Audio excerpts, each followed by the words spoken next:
eu acreditava que eu era uma pessoa de muita fé, né? E depois estudando e buscando todas essas coisas, eu descobri que a minha espiritualidade começou em 2006.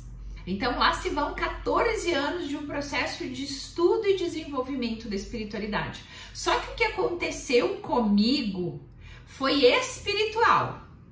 E depois veio o processo de desenvolver o que era isso que estava acontecendo. Eu tenho amigos e colegas profissionais que falam, eu só acredito porque é tu que tá contando. Porque se fosse qualquer outra pessoa, eu não acreditaria. E eu acreditava assim, ó, que o que estava acontecendo comigo, daí a psicóloga, né? É um estresse pós-traumático, eu tô vivendo um momento muito complexo, muito desafiador, então eu passei a ver coisa, tô tendo surto psicótico, e daí eu tentei explicar. Explicar de todas as maneiras pra minha razão, né? De que aquilo não era espiritual. Gente, olha a diferença. Eu estou dizendo para vocês que eu tive experiências espirituais que me levaram a desenvolver a minha espiritualidade. Mas esta experiência me levou para um nível evolutivo de querer conhecer a Ede, de querer compreender a Ede, de querer entender que voz era essa, que imagens eram essas, que cheiros eram esses. E aí que cresceu, né, esse desejo de aprofundar essa relação com o que é isso, de onde vem isso. E acredito que daí vem um processo de autoconhecimento muito profundo. A espiritualidade está ligada a crenças religiosas? Não. Na minha percepção, Luiz, a espiritualidade é uma experiência. Para mim, Luiz, a espiritualidade não tem nada a ver com crenças religiosas. Olha o que eu falei. Eu tive uma experiência espiritual que despertou em mim o desejo de desenvolver a espiritualidade. Para mim, a espiritualidade é algo que transcende, é algo maior, é algo que eu sinto, é algo que eu experiencio. Não tem a ver com a crença, mas de certo modo, por vezes, se mistura com a crença religiosa, se é nesse aspecto que você está perguntando. Agora, crenças emocionais, crenças limitantes, medo, insegurança, uma crença relacionada à autoridade, a relação com o pai pode desencadear algumas coisas. A partir do momento que eu entendi, coisas aparecem na nossa vida quando nós estamos preparados para receber. E eu venho estudando espiritualidade, estudando, e aí passei a ler a Bíblia, e aí entendi muitas coisas a partir da leitura da Bíblia. Só que eu acredito que aquilo que eu fui chamada para fazer, né? Aquela voz da minha consciência que disse, vá fazer aquilo, ela queria muito mais de mim. E aí, um livro de um colega psicólogo apareceu na minha timeline e eu falei, Edu, tu me empresta. E o nome do livro é Da Caminho de Casa e é de um monge budista, eu nem sei se é isso que fala, tá? Mas eu acredito que seja isso, sobre a sua peregrinação na Índia e sobre o seu desejo de viver a espiritualidade profundamente. E quando eu li aquele livro, eu tive cada vez mais certeza, né, de que existe um Deus dentro de mim e que esse Deus é tão poderoso e que ele me dá tanta força para que eu fizesse, para mim poder fazer o que eu quisesse. E aí eu entendi que este Deus estava me dizendo o seguinte, Edegmara, você tem o poder e a autorização para criar e construir tudo o que você quiser. Só que aí, gente, pasmem, não é tão simples quanto parece, porque as pessoas acham que a espiritualidade é só algo que transcende. A espiritualidade é estilo de vida, a espiritualidade é sentimento. E você só vai viver, cada pessoa vai viver a sua experiência de uma maneira diferente, porém é tudo muito semelhante, né? E aí você vai viver coisas muito diferentes das outras pessoas. Você vai ter experiências muito diferentes do normal. Por quê? Porque é um nível evolutivo, é um processo de desenvolvimento. Só vai vir aquelas coisas relacionadas à espiritualidade quando houver uma entrega. E essa entrega é, eu sou um personagem. E aí eu fico assumindo que aquilo que eu falo, né? Do eu sou feia, eu sou chata, eu sou errada, eu sou gorda. É uma imagem distorcida de si. Você não sabe quem você é. Porque você não sabe o poder que tem. Você não sabe a disponibilidade, porque é bíblico.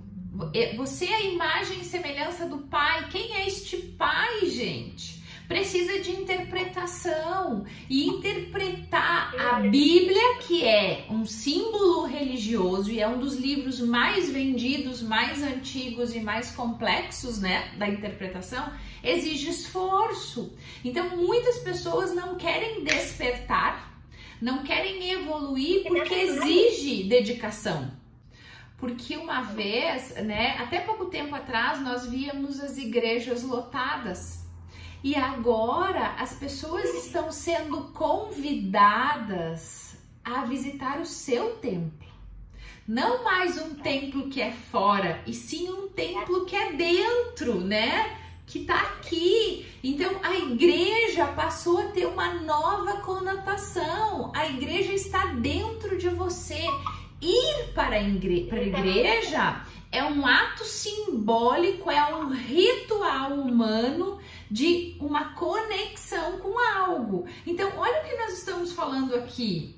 Você só vai porque socialmente foi falado, mas ele já está lá dentro. Porque hoje, mais do que nunca, nós estamos fazendo essa visita. E aí, olha só, vamos lá, vou trazer questões científicas, né?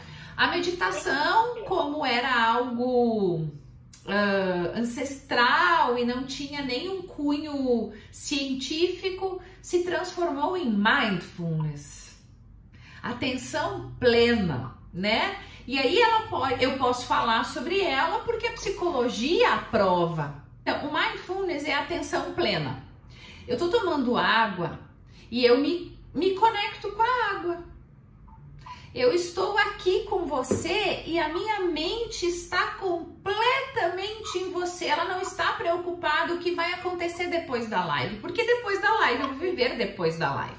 E isso tudo só foi possível através da meditação, né? E a meditação é uma conexão com algo que transcende, mas também com algo que é o teu eu interior, que é o teu templo. Anthony Robbins, ele fala o seguinte, que se você não é capaz de cuidar do teu templo sagrado, que é o teu corpo, que vai te acompanhar por toda a vida, você é incapaz de fazer qualquer outra coisa. Gente, nós seres humanos temos um problema com a mudança, né? Porque nós não sabemos o que vai acontecer. Então a mudança é desafiadora, ela é complexa, faz parte do humano. Mas se você tiver um motivo, você vai saber muito bem, assim. Vai ter momentos que você vai pegar o cigarro na mão, né? Vai sentir o cheiro e vai dizer assim, ai, como eu queria, que foi o que tu contou ontem, que tu fez, né? Mas que tu não conseguiu. Existe tanta teoria por detrás da meditação, né? A meditação é algo muito simples, não tem nada. As pessoas, elas acham assim, ai, para meditar minha mente tem que ficar em silêncio. Para tua mente ficar em atenção plena vai levar um tempo, mas tem pessoas que meditam e não conseguem extrair os seus pensamentos, né, Simone? Tu deve conhecer pessoas assim. Eu hoje, depois que eu fiz o curso de Mindfulness, que eu fiquei 2, 3 dias lá, que eu estudei e que eu aprendi muitas coisas, eu descobri que eu posso meditar a qualquer momento e que eu não preciso especificamente sentar em posição, né, de flor de lótus e ficar em silêncio, né? Então, assim, a meditação, ela é diferente para cada pessoa porque, de novo, é uma experiência. Agora, comece com 30 segundos, depois vai para 1 minuto, tarará. E, gente, meditação não é ausência de pensamento. Meditação é aprender a ler os pensamentos. E eu digo o seguinte, oi pensamento, obrigado pensamento, tchau pensamento. Eu tô aqui em silêncio e aí vem assim, você tem que pagar o boleto do seguro. Ah, você tem que fazer o almoço. Ai, tu tem paciente às 14. Quando esses pensamentos vêm, eu falo assim, oi pensamento, obrigado pensamento, tchau pensamento, volto pra meditação. Até que vai chegar o momento que tu vai fazer isso.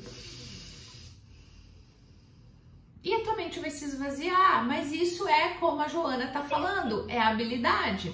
E se você fuma há 10 anos, O hábito de fumar é muito mais comportamento do que a nicotina em si, né? Mas claro que tem um vício também desta dependência nesta droga. Então você vai ter que encontrar um motivo muito forte.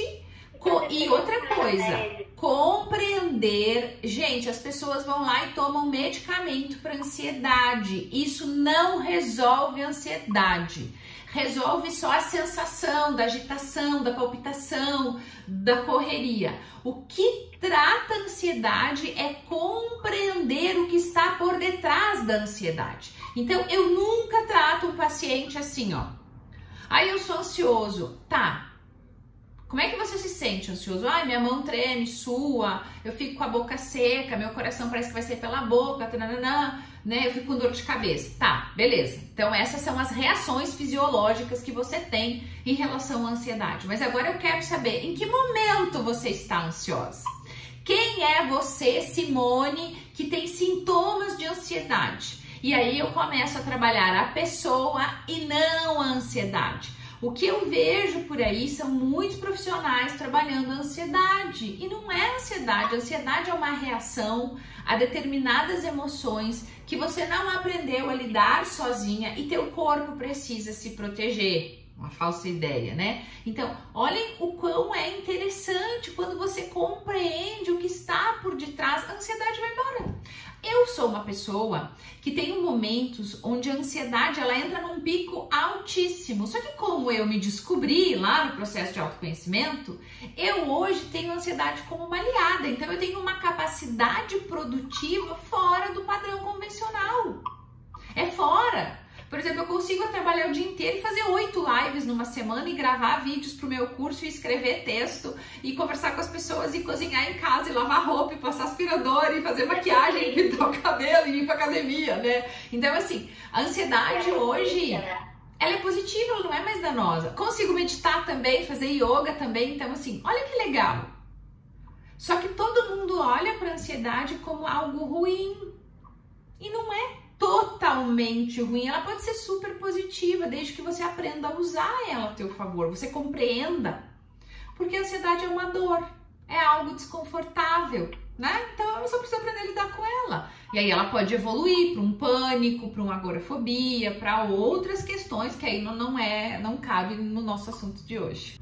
Porque o que acontece? Olhem só. Eu vou fazer uma metáfora para vocês e quem me escuta já deve ter ouvido, não é minha, é do David Lynch, é de um livro de criatividade, mas que eu achei ele muito bacana e eu adaptei ele para o processo de autoconhecimento.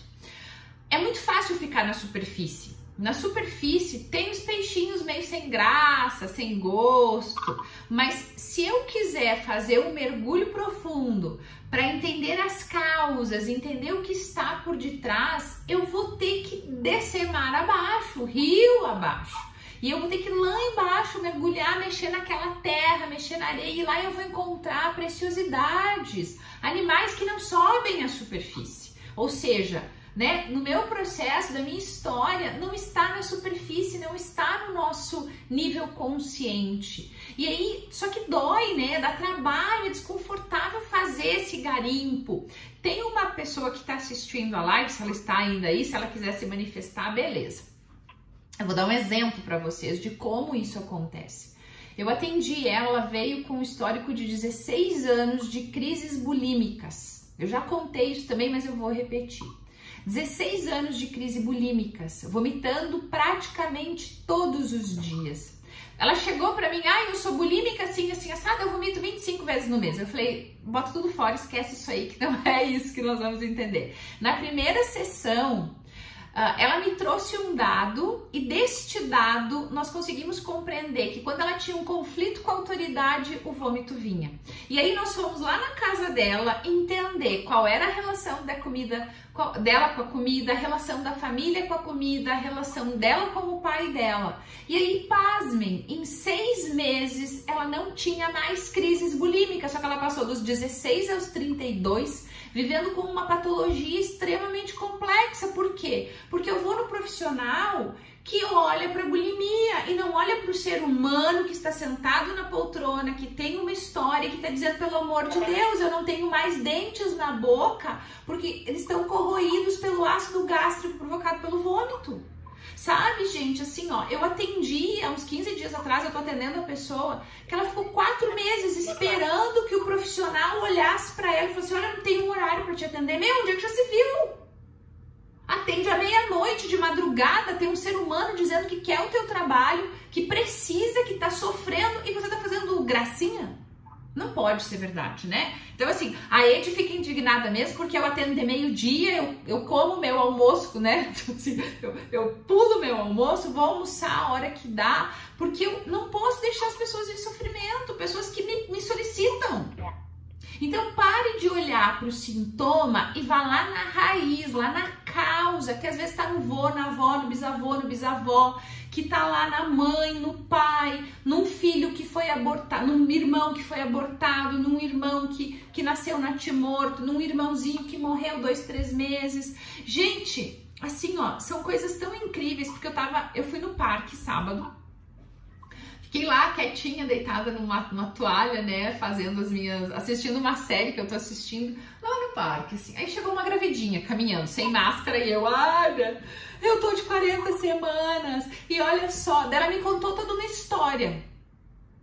E aí, ali, gente, eu não fui psicóloga, mas a psicóloga estava lá. Eu falei, se você soubesse o poder disso que tu estás falando, né?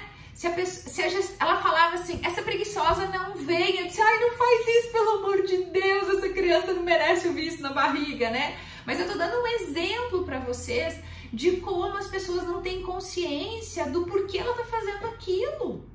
E aí a Joana tá falando que são as heranças transgeracionais. Eu vivi tantas coisas na minha vida desde muito pequena. Eu acho que desde a minha gravidez eu já venho vivendo, né? E aí, claro, daí entra outra coisa que a gente não vai falar aqui, né? Porque não pode. Mas enfim, né? Que o paciente senta na minha frente, ele fala 5 minutos, eu já sei o que está acontecendo, eu já fiz a leitura do corpo dele, da expressão facial, de como ele passa a mão no cabelo, de se ele senta torto, se ele senta reto, se ele senta na poltrona de 2, se ele senta na poltrona de 1, se ele tá com a raiz para fazer, se a unha tá descascada, se ele tá com a unha sem fazer, se a roupa é preta, se a roupa é cinza. E aí o que acontece? Hoje de manhã o Pedro Superti falava sobre isso. Né? Eu assisti a live dele e aí ele falava exatamente assim, o que te diferencia dos demais? O que diferencia uma pessoa generalista de uma pessoa especialista? E aí eu me considero uma especialista, desculpa, mas eu consigo fazer uma leitura muito rápida. Ontem, né, nós estávamos conversando e eu já estava aqui anotando coisas, falei, ai, Ed, tu não é psicóloga agora, né? Já quieta agora. E aí é uma coisa muito minha, por quê? Porque eu treinei tanto a minha mente que eu consigo sair da superfície. Só que olhem só, eu sei que tem colegas meus, psicólogos, coaches aí me ouvindo. Só tem uma maneira de você conseguir adentrar profundamente dentro do teu paciente, só depois que você adentrou profundamente dentro de você. Aprendam isso, pelo amor de Deus. Assim, ó, eu atendo pacientes que vêm de outros profissionais e vou dizer, gente, tem colegas meus muito competentes e os competentes estão aqui me assistindo agora, nesse momento, mas tem colegas que nunca fizeram terapia, que nunca se aprofundaram e sabe o que vai acontecer? O paciente vai sentar na tua frente com um problema que você tem para resolver que você não resolveu e aí você vai postergar a dor do cliente por um longo tempo porque tu não tratou a tua dor. Por que eu sou especialista em abuso? Por que eu sou especialista em rejeição? Por que eu sou especialista em abandono? Por que eu sou especialista em processos de espiritualidade? Porque eu desenvolvi dentro de mim. E eu falo isso para as pessoas. Eu saí da graduação, eu fiz uma pós de 2 anos, eu fui para 700 horas de treinamento, eu viajei o Brasil inteiro, trabalhei com os profissionais mais renomados que existem hoje no Brasil. E eu investi muito em mim. Eu investi muito em mim e enquanto eu não me desdobrei, não me virei do avesso, não ajustei de novo e daí fui pro avesso de novo. Aí o que acontece? O paciente chega na minha frente em uma sessão, em 8 semanas, 10 semanas, talvez 6 meses no máximo, o paciente vai embora. Ele vai embora. Por quê? Porque eu consigo enxergar o paciente fora da ED, porque as coisas se misturam, é um campo. Só que se eu não tenho, se não existe esse processo, né, de autoconhecimento, saindo da superfície, indo lá pro que está escondido, você não vai conseguir reconhecer o que é teu e o que é do outro. todo esse processo, gente, olha só, eu não sei como foi contigo, né, Simone, mas muitas coisas da espiritualidade eu fui buscar sozinha. Foi sozinha. Quando em 2006 eu comecei a viver as experiências, eu precisei, assim, eu sou muito teórica, gente, acho que vocês conseguem perceber isso. Eu tenho um desafio com lembrar nomes, então às vezes eu fico, é do fulano, mas alguns eu lembro muito bem. Mas eu sou muito teórica e tudo que eu vivo, o que eu sinto, o que está acontecendo à minha volta, eu preciso buscar uma explicação científica e teórica para isso. E aí, consequentemente, essa busca incansável contribuiu muito para que a minha biblioteca, né, fosse recheada de muitos conceitos. E aí o que eu quero dizer para você é que tem muita informação em muitos lugares. Porque eu não tenho dinheiro, porque não dá, porque eu não tenho tempo. Aí eu vou falar para vocês uma coisa. Eu fui fazer almoço hoje, lavar louça e eu tava de fone de ouvido escutando a live. Eu vou dirigir, em vez de eu escutar rádio, música, eu coloco num vídeo no YouTube e eu vou escutando. Eu vou a Porto Alegre, eu tô escutando um podcast, alguma coisa de alguém, daquilo que me interessa. Então, nós não podemos mais dizer dar desculpa de que hoje você precisa, você não tem dinheiro, você não tem tempo. Você só precisa administrar isso. Porque quando eu falo assim que eu faço muitas coisas e que eu sou muito produtiva, eu estou dizendo o quê? Eu administro muito bem a minha vida. E eu vivo muito bem ela, gente, com muita qualidade. Vou pra academia, me alimento bem, vou no super, vou na farmácia, cuido da minha casa, cuido dos meus filhos. Pasmem, a gente não tem empregada na nossa casa, né? Eu tenho a Lu, que é um membro da família que tá comigo há 12 anos já, que vem uma vez por semana ou a cada 15 dias para dar uma geralzona. Então assim, a gente faz tudo em casa. Nós cuidamos da nossa casa com amor, com carinho, com respeito. Porque é uma escolha. Olha quanta desculpa você dá para não fazer as coisas. Então se você quer desenvolver, por exemplo, eu quero entender de ansiedade, entra no YouTube e estuda tudo que tu puder de ansiedade. Tem uma live minha inteirinha no YouTube, deve ter uns 50 minutos, 55, só falando de ansiedade. E só lá eu te dou o passo a passo de muitas coisas para virar a chave, sabe? Para fazer esse processo de mudança. Então não tem mais desculpa para não fazer o processo. Você tem que querer muito ir adiante com isso. Então eu acho que é um processo de querer, né? Ó, mudar é muito complexo. Sair de um padrão, como a Joana falou, de herança transgeracional, que é o que nós herdamos dos nossos pais, avós, bisavós, tataravós e sei lá eu mais quantas gerações, é muito complexo. Exige, a Joana falou também que o Cortella diz que coragem não é ausência de medo, é enfrentar os seus medos, né? E aí eu falo que para passar pelo processo de transformação, de evolução, de despertar, precisa ter coragem, gente, muita coragem. Sabe para quê? Para enfrentar os monstros que moram dentro da gente. Porque é um monstro, né, Simone? Por exemplo, a ansiedade é um monstrinho. O medo é um monstrinho, a insegurança é um monstrinho, o sentimento de incapacidade, de rejeição, de abandono, os abusos, tudo isso são monstrinhos, né? Que ficam guardados em gavetinhas aqui e que vão se manifestando. E aí você precisa abrir e falar, tem um monstro aqui, eu não sei se eu quero mexer nesse monstro, né? Então precisa de coragem, muita coragem. É muita coragem para mudar aquilo. Você tá nesse corpo há 40 anos, no meu caso 41, vivendo com aquilo. É muito complexo abrir mão daquilo.